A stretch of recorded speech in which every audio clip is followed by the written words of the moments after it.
नमस्कार दोस्तों, भारत की रक्षा आत्मनिर्भरता की दिशा में एक और ऐतिहासिक कदम उठाया गया है। वो भारत जो कभी अपने लड़ाकू विमानों के लिए विदेशी इंजनों पर निर्भर था, अब खुद अपना इंजन बनाने जा रहा है। जी हां, अब देश का हर आसमान, हर सीमांत और हर मिशन एक देसी ताकत से संचालित होगा और इस मिशन का नाम है मिशन एरो इंजन। दोस्तों, ये वही मिशन है जो भारत को फ्रांस, अमेरिका और रूस जैसे रक्षा तकनीकी महाशक्तियों की कतार में खड़ा करने वाला है, क्योंकि अब भारत बना रहा है 110 किलो न्यूटन थ्रस्ट वाला फाइटर जेट इंजन, जो न सिर्फ हमारे आने वाले AMCA स्टेल्थ फाइटर को उड़ाएगा, बल्कि भारत को पूरी तरह स्वावलंबी रक्षा राष्ट्र भी बनाएगा। मिशन एरो इंजन क्या है?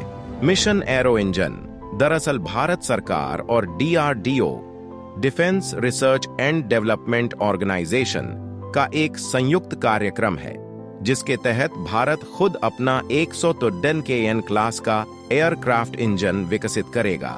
ये वही इंजन होगा जो आने वाले समय में भारत के AMCA advanced medium combat aircraft यानी देसी राफेल में लगाया जाएगा। आज तक भारत ने अपने विमान बनाए जैसे तेजस, लेकिन उनके इंजन विदेशी रहे। तेजस में इस्तेमाल हुआ GE F404 इंजन और अब तेजस MK2 में लगाया जाएगा GE F414 इंजन, जो अमेरिका से आता है। लेकिन अब हालात बदल रहे हैं, क्योंकि मिशन एरो इंजन के तहत भारत का उद्देश्य है अपना खुद का इंजन बनाना, टेस्ट करना और उड़ाना, वो भी 100% देसी टेक्नोलॉजी से। अब बात करते हैं इस इंजन की ताकत की। दोस्तों, ये इंजन सिर्फ नाम में देसी नहीं, बल्कि इसकी शक्ति भी पूरी दुनिया को चौंका देगी। एरो इंजन मिशन के तहत जो इंजन विकसित किया जा रहा है, उसकी थ्रस्ट क्षमता 110 किलो न्यूटन होगी। यानी ये इंजन भारत के आने वाले स्टेल्थ फाइटर को सुपरसोनिक स्पीड से उड़ाने की ताकत रखेगा। ये इंजन इतना पावरफुल होगा कि वो AMCA Mark II जैसे एडवांस्ड स्टेल्थ जेट को हवा में लगभग Mach 2 यानी आवाज की दोगुनी गति से ज्यादा स्पीड पर उड़ाने में सक्षम होगा। और खास बात, ये इंजन न सिर्फ भारत के लिए बल्कि भविष्य में एक्सपोर्ट के लिए भी तैयार किया जा सकेगा। कैसे हुआ मिशन की शुरुआत?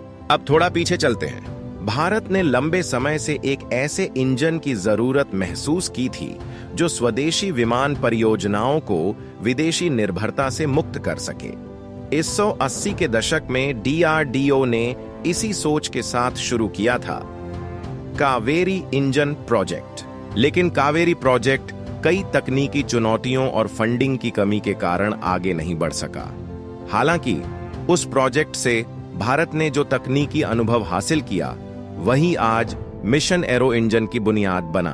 अब उस पुराने अधूरे सपने को एक नए रूप में आधुनिक तकनीक और वैश्विक सहयोग के साथ साकार किया जा रहा है। इस बार सरकार, HAL, DRDO और प्राइवेट इंडस्ट्री सब एक साथ आए हैं।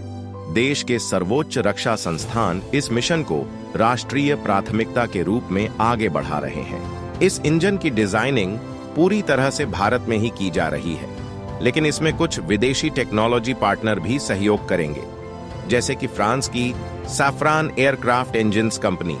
न भारत और फ्रांस के बीच पिछले कुछ वर्षों से एक समझौता हुआ है, जिसमें सैफ्रान भारत को इंजन मैन्युफैक्चरिंग की कोर टेक्नोलॉजी ट्रांसफर करने को तैयार है। इस टेक्नोलॉजी से भारत को मिलेगा हाई टेम्परेचर मटेरियल की जानकारी, कंप्रेसर और टरबाइन ब्लेड डिजाइनिंग की तकनीक और वो सीक्रेट मेटलर्जी डेटा जो किसी भी देश को अब तक नहीं मिला था। और यही सबसे बड़ी सफलता है, क्योंकि इंजन बनाना केवल ब्लूप्रिंट का काम नहीं, बल्कि विज्ञान, भौतिकी और धैर्य का संगम है। दोस्तों, इस इंजन का निर्माण भारत में ही किया जाएगा।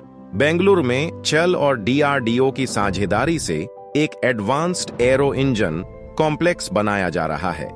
यहां पर इंजन के प्रोटोटाइप तैयार किए जाएंगे, उनकी ग्राउंड टेस्टिंग होगी और फिर उसे फ्लाइट टेस्ट के लिए तैयार किया जाएगा। चार्ल्स इंजन डिवीजन पहले से ही कई दशकों से जेट इंजन असेंबली का अनुभव रखती है। अब इसी अनुभव को आधुनिक CNC मशीनों, एडवांस्ड 3D मेटल प्रिंटिंग और नैनो कोटिंग तकनीक से जोड़ा जा रहा है।